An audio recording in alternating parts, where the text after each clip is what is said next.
വിവാഹം കഴിച്ച ആദ്യ വർഷം മുതൽ തന്നെ പീഡനങ്ങളാണ്. അന്ന് മുതൽ തന്നെ എൻ്റെ മകൾ സഹിച്ചുകൊണ്ടിരിക്കുകയാണ്.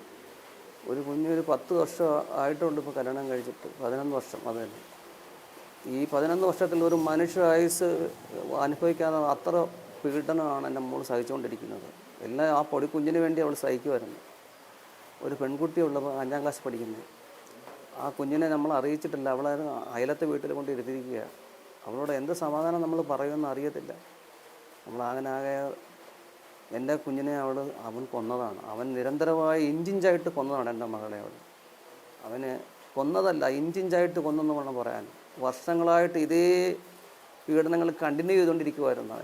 അതിനൊരു അറുതിയുമില്ലായിരുന്നു. അവനെ ഏതെല്ലാം രീതിയിൽ നമ്മൾ പറഞ്ഞാനും തിരുത്താനും പറഞ്ഞു മാറ്റാനും എന്തെല്ലാം ശ്രമിച്ചിട്ടുണ്ട്. എത്രായിരം കോളുകൾ, എത്ര മെസ്സേജുകൾ, എത്ര വട്ടം നേരിട്ട് സംഭാഷണം ചെയ്ത് അവനെ നനനയിപ്പിക്കാൻ ശ്രമിച്ചിട്ടുണ്ട്. അവനെ മനുഷ്യനിലേക്ക് കൊണ്ടുവരാൻ നമ്മൾ ശ്രമിച്ചിട്ടുണ്ട്. ഒരിക്കലും അവൻ മനുഷ്യനായിട്ടില്ല. മദ്യം ചെന്നാൽ പിന്നെ അവൻ മനുഷ്യനല്ലാത്ത രീതിയിലുള്ള പ്രവർത്തനങ്ങളും പെരുമാറ്റങ്ങളുമാണ്.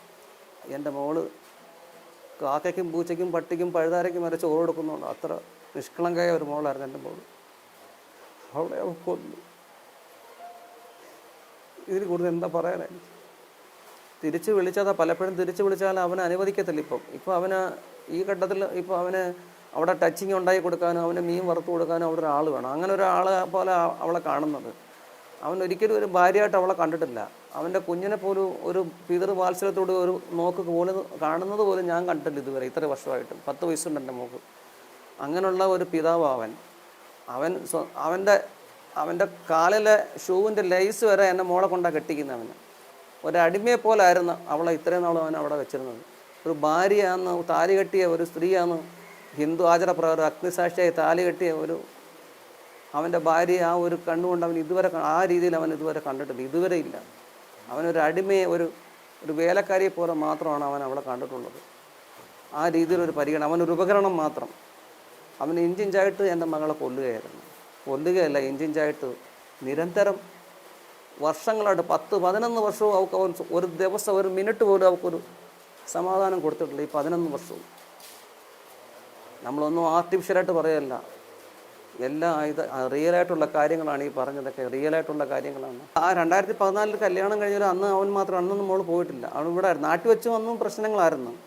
അന്നും ഇങ്ങനെ അടിയും ഒരുപാട് ഉപദ്രവങ്ങളാകെ സഹിക്കാതെ കേസ് കൊടുക്കുകയും അന്ന് പിന്നെ കോടതിയിൽ കേസ് ആവുകയും കോടതി പിന്നെ കൗൺസിലിംഗ് ഒക്കെ ചെയ്ത് പിന്നെ വീണ്ടും ഇവൻ മാപ്പുമൊക്കെ പറഞ്ഞ് വിളിച്ചുകൊണ്ട് പോയത്. അന്ന് ഞങ്ങൾ വിടാൻ ഉദ്ദേശമില്ലായിരുന്നു. പിന്നെ ഒരു പെൺകുട്ടി എന്നുള്ള പെൺകുട്ടിയുടെ ജീവിതമല്ലയോ എന്ന് വിചാരിച്ചാണ് വീണ്ടും അവൻ്റെ കൂടെ തന്നെ പോയത്. കുഞ്ഞിനും അറിയാം അവൻ്റെ കൂടെ ജീവിക്കാൻ നമുക്ക് പറ്റത്തില്ല. പറയുമായിരുന്നു അവൾ, എപ്പോഴായാലും പറയുമായിരുന്നു, വെച്ചാൽ ഞാൻ ചത്തു പോകത്തേ ഉള്ളൂ, അവൻ എന്നെ കൊല്ലുമെന്ന് എപ്പോഴും എന്നോട് പറയുമായിരുന്നു. എന്നാലും നമ്മൾ പിന്തിരിപ്പിച്ചാലും അവൻ വിടത്തില്ല. പിന്നെ അവൻ എങ്ങനെയെങ്കിലും വന്ന് വിളിച്ചുകൊണ്ട് പോകും. കാലും കൈയും പിടിച്ചോ തൊഴുതപേക്ഷിച്ചോ സാഷ്ടാംഗ പ്രണാമം ചെയ്തോ എങ്ങനെയെങ്കിലുമൊക്കെ അവൻ നാടകം കാണിച്ച് വിളിച്ചുകൊണ്ട് പോയിക്കളയും. പിന്നെയും പെൺകുട്ടികളില്ലേ, കാലം വീണ് കരഞ്ഞാൽ ഏത് പെൺകുട്ടിയായാലും മനസ്സലിഞ്ഞ് പോയില്ലേ. പിന്നെ അവൾ കുഞ്ഞിൻ്റെ കാര്യം കൂടെ നോക്കും.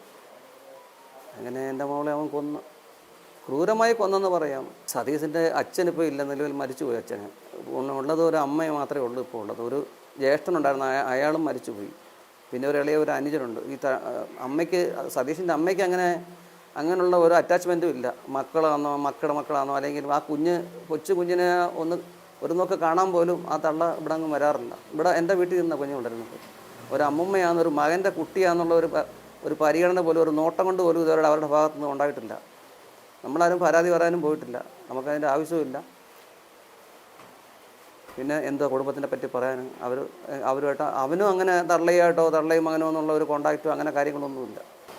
കൗൺസിൽ പിന്നെ മകളുടെ തീരുമാനം തന്നെ ഞാനും എൻ്റെ വൈഫും ഒന്നും ഇതിന് അനുകൂലമല്ലായിരുന്നു. അവളെ എങ്ങനെയെങ്കിലും ബ്രെയിൻ വാഷ് ചെയ്ത് അവൻ വിളിച്ചുകൊണ്ട് പോകും. ഞാനിപ്പോൾ ഒരു വർഷം മുമ്പ് ഇതോടൊക്കെ ഒരു ഇൻസിഡൻറ്റ് ഇപ്പോൾ ഉണ്ടായിരുന്നു. ഞാൻ ഷാർജയിലുള്ളപ്പം ഞാൻ അന്നേരം അവിടെ ഉണ്ടായിരുന്നു. ഇതുകൊണ്ട് ഒരു ദിവസം രാത്രിയിൽ മദ്യപിച്ചിട്ട് അവൻ അവളെ ഉപദ്രവിക്കുകയും ഇവിടെ കയ്യിൽ നിന്നും മൂക്കിൽ നിന്നൊക്കെ രക്തം എന്നെ വിളിക്കുകയും ചെയ്തു. ഞാൻ ഉടനെ രാത്രിയിൽ അവിടെ എത്തുകയും അവിടെ നിന്ന് വിളിച്ച് എൻ്റെ ഇളയ മകളുടെ റൂമിൽ കൊണ്ടുവരികയും ചെയ്തിരുന്നു. അതിനുശേഷം ഞാൻ ഇനി തിരിച്ച് ഇവിടെ കൊണ്ടുവരാമെന്നുള്ള പ്ലാനിലായിരുന്നു അവളെ അടുത്ത് പറഞ്ഞ, ഇനി മോളെ ഇനി ഒരിക്കലും പോകണ്ട, അവനിങ്ങനെ ഒരിക്കലും തീർത്ഥത്തിൽ അവനിങ്ങനെ മാറി ഇങ്ങനെ അവൻ്റെ മദ്യപിക്കുമ്പോൾ അവനിങ്ങനെ വയലൻ്റ് ആവുന്നത് കൂടിക്കൂടി വരത്തുള്ളൂ. ഇനി നീ അവനോട് ഒരിക്കലും താമസിക്കേണ്ടെന്ന് പറഞ്ഞ് ഞാൻ അവിടെ കൊണ്ടുവന്നതായിരുന്നു വിളിച്ച്. അന്നേരം ഇവൻ പിന്നെ 2-3 ദിവസം അവിടെ മുമ്പും പുറവും നടന്ന് എൻ്റെ ഇളയ മോളുടെ മരുമകൻ്റെ അടുത്ത് കാലും കൈയും പിടിച്ച് പിന്നെ വിളിച്ചുകൊണ്ട് പോയതാണ്. അവൾ ഇവിടെ അവനീ മദ്യപാനിയായതിൻ്റെ പേര് ഞാൻ കുഞ്ഞിനെ അവിടെ വിടത്തില്ലായിരുന്നു. ഇപ്പോൾ ഈയിടെ ഒന്ന് കാണണമെന്ന് പറഞ്ഞ് പിന്നെ കൊണ്ട് വിട്ടായിരുന്നു. അന്ന് ഒരു മാസം അവിടെ നിന്നിട്ട് തിരിച്ചു വന്നതാണ്. കുഞ്ഞിനെ നമ്മളിത് അറിയിച്ചിട്ടില്ല. കുഞ്ഞ് എങ്ങനെ താങ്ങുമെന്ന് അറിയാം. 10 വയസ്സുള്ള കുഞ്ഞാണ്, എങ്ങനെ അത് താങ്ങുമെന്ന് അറിയത്തില്ല. അമ്മയെന്ന് പറഞ്ഞാൽ അത്ര ഒരു ജീവനായിരുന്നു ആ കുഞ്ഞിന്. അമ്മയെന്ന് പറഞ്ഞാൽ എപ്പോഴും ഫോൺ വിളിയല്ലേ, വീഡിയോയ്ക്കകത്തൂടെ എപ്പോഴും കണ്ട് സംസാരമല്ലേ ആവും. ആ അമ്മ ഇല്ലെന്ന് പറയുമ്പോൾ എങ്ങനെ ഞാൻ അവളോട് പറയും? എനിക്കതിനുള്ള ശക്തി. അടുത്ത വീട്ടിൽ കൊണ്ട് ഇരുത്തിയിരിക്കുവാണ്. അവൾക്ക് എന്തോ സംതിങ് അവൾക്ക് മനസ്സിലായിട്ടുണ്ട്. എന്താണെന്ന് വ്യക്തമായിട്ടില്ലെന്നുള്ളതേ ഉള്ളൂ. എത്രയോ തവണ പറഞ്ഞിട്ടുണ്ട്. പക്ഷേ നമ്മുടെ അങ്ങനെ പോകണ്ടാണെന്ന് തീരുമാനവും എടുത്തിട്ടുണ്ട്. എത്രയോ തവണ അവൾ തന്നെ പറഞ്ഞിട്ടുമുണ്ട്. പിന്നെയും അവൾ മനസ്സ് പെട്ടെന്ന് അങ്ങ് വലിയുന്നവളാണ്. ആ സ്വഭാവം അവളുള്ളതാണ്. മനസ്സിൽ കാഠിന്യം എൻ്റെ കണക്ക് പോലുള്ള ഒരു മനസ്സാണ് അവളുടെ, എൻ്റെ മകളുടെയും.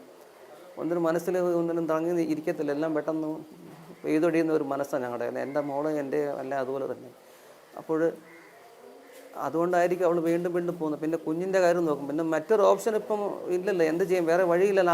ഞാനും അങ്ങനെ തന്നെ പറഞ്ഞിരുന്നത്. മോളെ അവനെ ഇങ്ങനെയുള്ളവനാണെന്ന് അറിഞ്ഞാൽ അതേ രീതിയിൽ അവനോട് മുന്നോട്ട് പോകാനാണ് ഞാനും പറഞ്ഞത്. എന്തെങ്കിലും ഉപദ്രവങ്ങളൊക്കെ വരുമ്പോൾ ഒഴിഞ്ഞു മാറുകയോ അല്ലെങ്കിൽ തൊട്ടടുത്ത ഫ്ലാറ്റിൽ അഭയം പ്രാപിക്കുകയോ ചെയ്യണമെന്ന് ഞാൻ അവരുടെ അടുത്ത് പറഞ്ഞിട്ടുണ്ട്.